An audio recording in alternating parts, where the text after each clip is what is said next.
क्या इंसान सच में बंदर से बना है या ये सिर्फ एक गलतफहमी है? अगर इंसान बंदर से बना है तो आज भी बंदर क्यों मौजूद है और क्या आने वाले समय में इंसान फिर से बदल जाएगा? आज की इस वीडियो में आपको इंसान की असली कहानी विस्तार से पता चलेगी। नमस्कार दोस्तों, आप देख रहे हैं आपका अपना चैनल। आज हम बात करने वाले हैं एक ऐसे सवाल की जिसने सालों से लोगों को कंफ्यूज कर रखा है। क्या इंसान बंदर से बना है? बहुत लोग यह मानते हैं कि इंसान सीधे बंदर से बना है और स्कूल में भी कई बार इसे गलत तरीके से समझाया जाता है, लेकिन असली सच्चाई इससे काफी अलग और ज्यादा इंटरेस्टिंग है। इसलिए इस वीडियो को पूरा देखिए, क्योंकि अंत तक आपको एक ऐसी बात पता चलेगी जो आपका नजरिया बदल देगी। सबसे पहले समझते हैं कि एवोल्यूशन क्या होता है। एवोल्यूशन का मतलब होता है समय के साथ जीवों में धीरे धीरे बदलाव आना। ये बदलाव अचानक नहीं होता, बल्कि हजारों लाखों साल में होता है।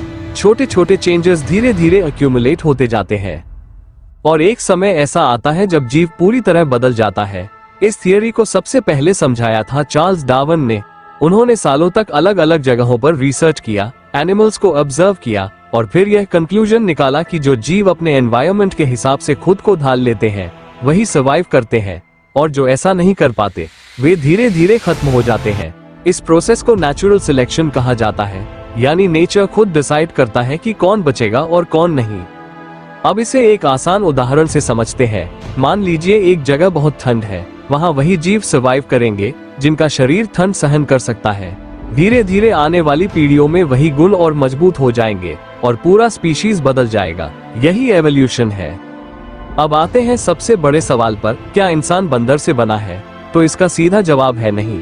इंसान सीधे बंदर से नहीं बना, बल्कि इंसान और बंदर दोनों का एक कॉमन एंसेस्टर था। यानी लाखों साल पहले एक ऐसा जीव था जो न पूरी तरह इंसान था और न ही आज का बंदर था। उसी से दो अलग अलग ब्रांचेस निकली। एक ब्रांच से धीरे धीरे इंसान इवॉल्व हुआ और दूसरी ब्रांच से आज के बंदर और चिंपैंजी बने। यानी हम बंदरों के डिसेंडेंट नहीं है, बल्कि डिस्टेंट रिलेटिव है। अब समझते हैं इंसान बनने की पूरी जर्नी डिटेल में। लगभग 6 से 7 मिलियन साल पहले एक ऐसा जीव था जो ज्यादातर समय पेड़ों पर रहता था, लेकिन एनवायरनमेंट में बदलाव आने लगा, जंगल कम होने लगे और जमीन पर रहना जरूरी हो गया। इसी कारण धीरे धीरे उस जीव ने 2 पैरों पर चलना शुरू किया ताकि वो दूर तक देख सके और अपने हाथों का इस्तेमाल कर सके। इसके बाद आया ऑस्ट्रेलोपिथेकस। ये पहला ऐसा जीव था जो पूरी तरह सीधा चल सकता था। हालांकि इसका दिमाग अभी छोटा था, लेकिन यह इंसान बनने की दिशा में पहला बड़ा कदम था। इसके बाद आया होमो हैबिलिस, जिसे हैंडीमैन भी कहा जाता है, क्योंकि इसने पहली बार पत्थरों के औजार बनाए और उनका इस्तेमाल किया। इससे ये साफ होता है कि इसका दिमाग पहले से ज्यादा विकसित हो चुका था। फिर आया होमो इरेक्टस। यह एवोल्यूशन का बहुत महत्वपूर्ण स्टेज था। इसने आग का इस्तेमाल करना सीखा। आग की खोज ने इंसान की जिंदगी बदल दी। अब वह खाना पका सकता था, ठंड से बच सकता था और जंगली जानवरों से अपनी रक्षा कर सकता था। धीरे धीरे इसका दिमाग और शरीर दोनों मजबूत होते गए। इसके बाद आए निएंडरथॉल्स। ये हमसे काफी मिलते जुलते थे। इनका दिमाग भी काफी विकसित था। ये अपने मृत लोगों को दफनाते थे, जिससे ये साबित होता है कि इनके अंदर इमोशंस और सामाजिक समझ भी थी। और आखिर में आया होमो सेपियंस, यानी आज का इंसान। यही वो स्पीशीज है जिसने भाषा विकसित की, समाज बनाया, खेती शुरू की, शहर बसाए और टेक्नोलॉजी का निर्माण किया। इंसान बनने की इस पूरी जर्नी में लाखों साल लगे और यह प्रोसेस आज भी पूरी तरह खत्म नहीं हुआ है। अब फिर वही सवाल, अगर इंसान बंदर से बना तो आज भी बंदर क्यों है? इसका जवाब बहुत सिंपल लेकिन इंटरेस्टिंग है। इमेजिन कीजिए एक परिवार में 2 भाई हैं। एक शहर चला जाता है और दूसरा गांव में ही रहता है। दोनों की जिंदगी अलग हो जाती है, लेकिन दोनों का ओरिजिन एक ही होता है। ठीक उसी तरह एवोल्यूशन में भी हुआ। एक कॉमन एंसेस्टर से 2 अलग अलग रास्ते बने। एक रास्ते पर चलते हुए इंसान बना और दूसरे रास्ते पर चलते हुए बंदर। इसलिए आज दोनों मौजूद है। अब बात करते हैं फ्यूचर की। क्या इंसान आगे भी बदलेगा?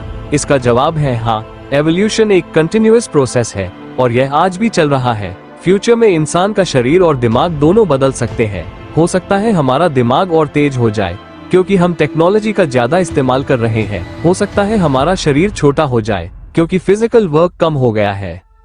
कुछ साइंटिस्ट्स का ये भी मानना है कि आने वाले समय में इंसान और मशीन का कॉम्बिनेशन हो सकता है, यानी इंसान साइबॉर्ग बन सकता है, जहां शरीर का कुछ हिस्सा बायोलॉजिकल होगा और कुछ हिस्सा मशीन होगा। इमेजिन कीजिए एक ऐसा इंसान जो अपने दिमाग से ही कंप्यूटर कंट्रोल कर सके या जिसकी मेमोरी अनलिमिटेड हो। ये सब अभी साइंस फिक्शन लगता है, लेकिन फ्यूचर में पॉसिबल हो सकता है। तो अब पूरी कहानी का निष्कर्ष क्या है? इंसान बंदर से नहीं बना, बल्कि इंसान और बंदर दोनों का एक कॉमन एंसेस्टर था और लाखों साल की एवोल्यूशन प्रोसेस के बाद आज का इंसान बना है। और सबसे बड़ी बात, हम अभी भी इवॉल्व हो रहे हैं, यानी आने वाला इंसान आज के इंसान से अलग हो सकता है। अगर आपको यह वीडियो इन्फॉर्मेटिव लगा हो तो इसे लाइक करें, अपने दोस्तों के साथ शेयर करें, चैनल को सब्सक्राइब करें और कमेंट में जरूर बताएं कि आप एवोल्यूशन के बारे में क्या सोचते हैं।